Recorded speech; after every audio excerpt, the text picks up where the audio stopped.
Hi guys, James at Rampant Lion Reviews again for you today with another beer review. For this one we are going to head over to Sweden once again. We're going to go to Uppsala, to the north of Stockholm, which is of course home to Sweden's oldest university. And we're going to do another review from Tempel Brygghus, and if memory serves me correctly, this is review number 4 from these guys. So for this one we're having a taste of the Isotonic, which is their Gosa, and it comes in at 4.5% ABVs. And like most beers in this style category, it's brewed with salt and coriander. Tempel Brygghus, of course, are one of the breweries that pretty much dedicate themselves to sour beers and wild ales and stuff like this. I've had some very good experiences with these guys in the past, so hopefully this is another one, and as always I hope you guys enjoy my take on this beer. So anyway, as is usual with my reviews then, I'll tell you a little bit about the brewery. If you want to get straight to the tasting, of course, just fast forward. All the usual links are in the description below. That's the brewery website, the link to my other reviews that I've done from Tempel Brygghus before. No doubt I will add some more in the fairly near future.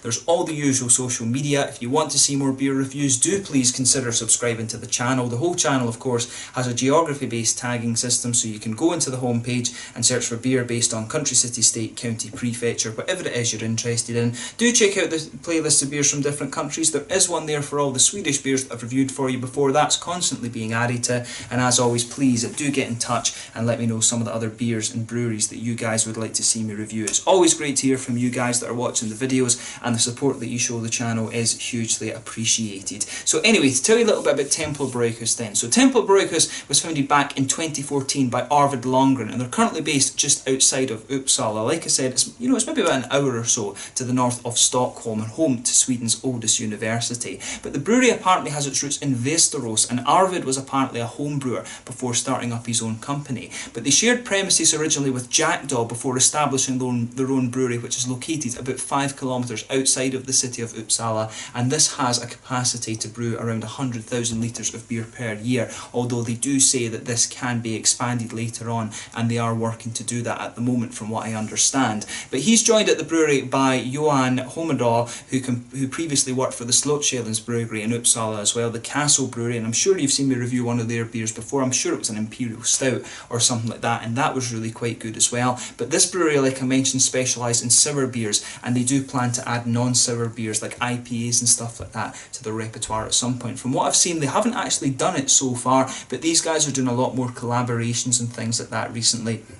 And as I say, these guys and Bryggeriet from Skåne, of course, are the two main players when it comes to sour beers in Sweden. And from what I think, Scandinavia as well. I'm not sure how many breweries there are in the likes of Denmark and Norway doing sour beers as well. Some breweries do like to experiment with it a little bit, but I think Tempel and Bryggeriet are the main ones that I've come across so far. But a really interesting brewery, this one. They do some really nice beers, and hopefully this is another one that fits into that kind of category, if you like. So that's all you really need to know about the brewery just now. If you want to learn a little bit more, check out their Facebook page and you can keep up to date with the latest goings on, and check out their website if you want to read a little bit more about them as well. But overall, as I say, I've had some good experiences from these guys in the past, and if you are watching from the kind of Stockholm, Uppsala area, this is a brewery that you definitely want to check out. And they do export their beers to quite a few different places as well, so these guys are one of the easier Swedish breweries to find outside of Sweden itself. So yeah, let's get on to the actual tasting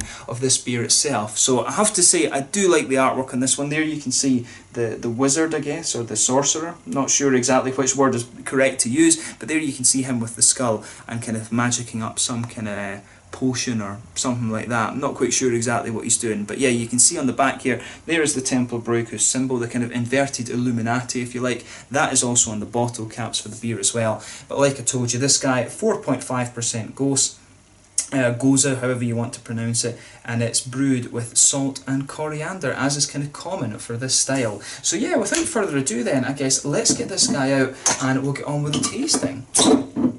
So, nice smoky opening on this beer then, and we'll get it out and into the glass.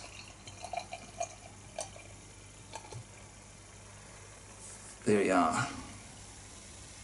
So yeah, as you can see with this one, it's poured a nice, quite bright yellow. You can really smell the coriander and the salt on this actually as you open it up. There's a little bit of a kind of fruity quality to the beer as well. But as you can see, it's poured a nice bright yellow colour. There's a solid finger of a frothy, I would say pretty much perfect white head on that one. It doesn't even have a little bit of a creamy element to it at all. But there's a really nice bit of carbonation to this one. You can see quite a lot of carbonation just going up towards the bottom of that head there, but quite a few big bubbles sticking towards the side of the glass. But overall, you know, it does look pretty nice, I have to say, and pretty much kind of as you would expect from a Gose. Usually they are quite bright and yellow like that, but there's a nice kind of fruity note coming off this beer just as we move it around. So yeah, let's take a closer look at the aroma then and just see how we get on with it.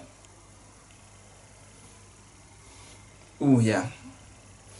So with this one then, you can definitely pick up the nice kind of white bready malt base to this. There is a bit of wheat malt in this, so it does have that big wheaty, white bready quality to it. On top of that, a little bit of a kind of biscuity sweetness, I would say. There is some degree of it reminds me a little bit of the McVitie's digestives. It reminds me of the kind of biscuity sweetness aroma that you get from them. You can definitely smell the coriander in there though. Especially when you sugar the beer up a little bit, the coriander really does start to kind of come out of this one. The salt, you can detect it a little bit, but not overly, to be honest. It's mainly the kind of bready coriander notes that are coming to the fore in this beer. But yeah, there's a little bit of a kind of nice grassy, slightly floral freshness to the beer from the hops. I think there's a wee bit of a, I don't know if it's quite orange or what it is. Yeah, I think there's a wee bit of a, I do wonder if there's a little touch of mosaic or something in there actually. Because there is a little touch of an almost berryish fruit to this one, almost a little bit of blueberry or something. And there's a little, I think there's a wee bit of an orangey quality to this beer as well, which is kind of interesting. So I do wonder if it's mosaic that they've used in there. That would be really interesting to know actually, because it really, the aroma, it's really just tingling off something in my head. It says it's mosaic, but I could be completely wrong in that right enough. I always like to play guess the hops when it comes to beers. But for me, there's just something that really, there is just something in there that's really making me think it's mosaic, because there's definitely a little bit of an orangey kind of tangerine sort of thing, but there's also a little bit of a kind of blueberry note to it as well, and those are the two kind of telltale signs of mosaic I've always found. But yeah, there's a little bit of a kind of tart, you can definitely pick up a little bit of the tart kind of lemony quality. And that's usually what happens when you use that, you know, either Lactobacillus or Brettanomyces, something like that. I'm not sure exactly which one it is that you use. I don't know if it says exactly on the side which one it is, but those are the two kind of yeast strains, if you like, or the two types of yeasts that you can use when it comes to brewing sour beers. But to me, the aroma of this beer is really quite nice. So if you get the chance, just take a little bit of time and enjoy the aroma of it before you get stuck in. I always say that's half the experience when it comes to things like beer, whiskey and sake and stuff like that. So let's have a go at this one then. This is the Isotonic, the Gose beer, 4.5% from Tempel Brygghus, just outside of Uppsala to the north of Stockholm in Sweden. Let's get stuck into this one then. Slange, skål.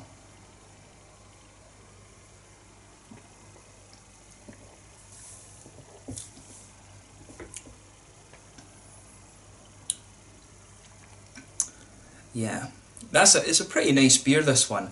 It's quite the first impression I have of it is that it's quite an easy drinking one, this. It's, you know, for me this is a kind of summer beer. To be honest, that's when I would tend to drink the sour beers, to be honest with you. For me, the sour beers are nice kind of summer drinkers, if you like. It's not something that I would really want to drink in the winter, if you like.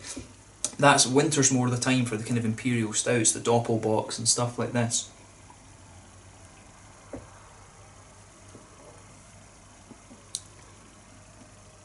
But yeah, it really is nice. I mean, Tempel Brygghus, they really do have this. When you try a few beers from a brewery, you always kind of come across little sort of niches that the brewery like to go for. The thing I've always noticed about these beers is that they've got a nice smoothness to the malt base. The sour character just kind of sits on top of that, and you get a little bit of fruitiness to the beer as well. But you know, overall, it is a really nice, I like the Tempel Brygghus beers. They're all about how these flavours blend together, and that's one thing that they always do well.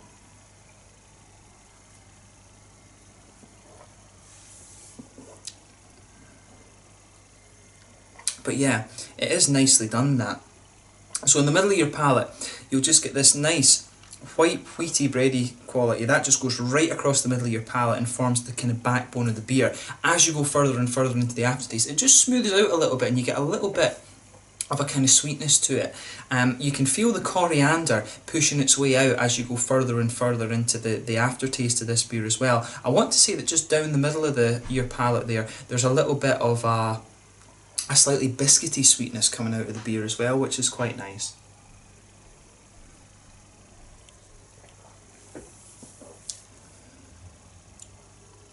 But yeah, I mean, overall, it is a nice beer, this one. I like how that malt base kind of goes together.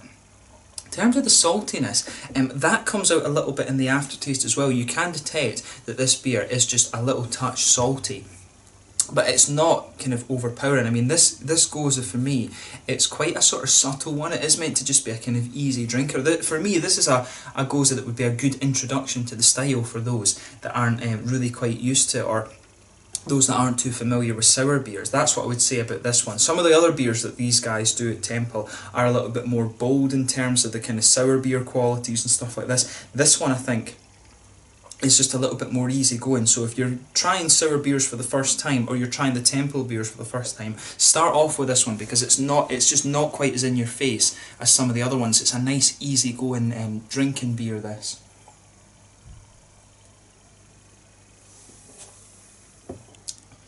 But yeah, I like how everything kind of goes together with this one. Thumbs up to the guys at Tempel Brygghus for this. In terms of the hoppy side of the beer then, back corners of the palate, there's a little touch of earthiness there. As you come further forward along the sides of the tongue, you can pick up, there's a little bit of a kind of floral, grassy component to the beer. It's not overly in your face in that regard either, but then round the very front curve of the palate, it's just a little bit lighter and more grassy. And when you go behind the front curve of the palate there, that's where you get that little oily bubble where those nice kind of juicy, fruity esters start to come out of the beer.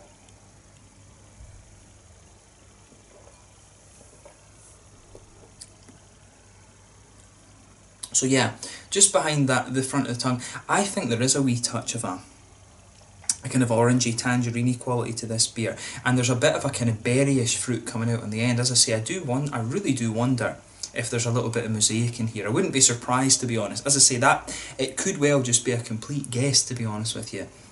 But I do wonder if there's just a little touch of mosaic in this beer. This beer by no means is going to blow the head off you in terms of IBUs and things like that. But around the front kind of curve of the tongue as well, as you go further into that aftertaste, that's where you start to get a little bit of these kind of lemon, citricy tart notes out of the beer. But you know, overall, this beer is all about how these kind of flavours go together. There's a little bit of that kind of grassy, lemongrassy quality starts to come out the front curve of the beer as well, on the front curve of your palate there as well.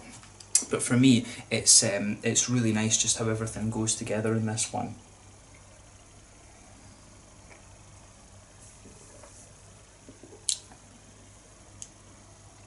But yeah, as I say, in terms of a ghost, it's definitely one that's not quite in your face. It is a nice, easy drinking beer, this one. It's a summer beer for me, and it's all about how these different kind of flavours go together. There's a lot of really good beers from Tempel.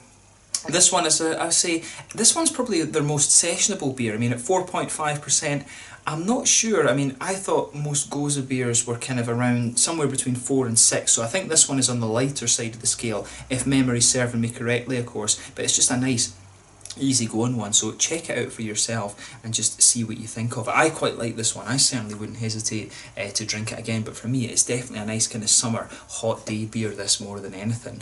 And it's not one of the more in your face gozas that I've had, or indeed is it one of the more in your face beers that you're going to get from Tempel. So yeah, I like this one. It's a change of pace from these guys. In terms of the mouthfeel then, I would say fairly light-bodied. Carbonation is a little bit more active on this one, but to be honest, that's what you would expect from a sour beer. The carbonation is always going to be a little bit more crisp.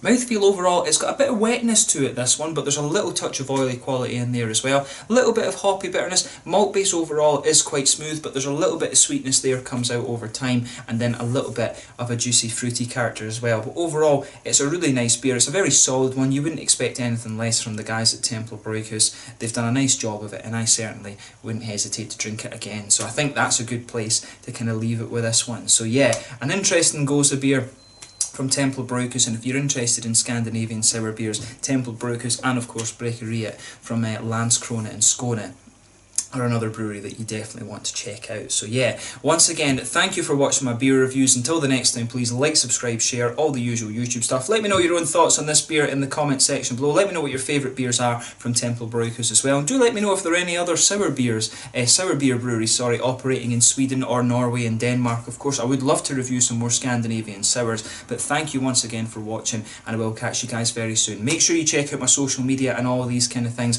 and I will catch you soon with more Swedish beer reviews. Until the next time, it's Lange just now, and I will catch you guys very soon. The Isotonic goes a beer at 4.5% from Tempel Brygghus in Uppsala in Sweden. Skål!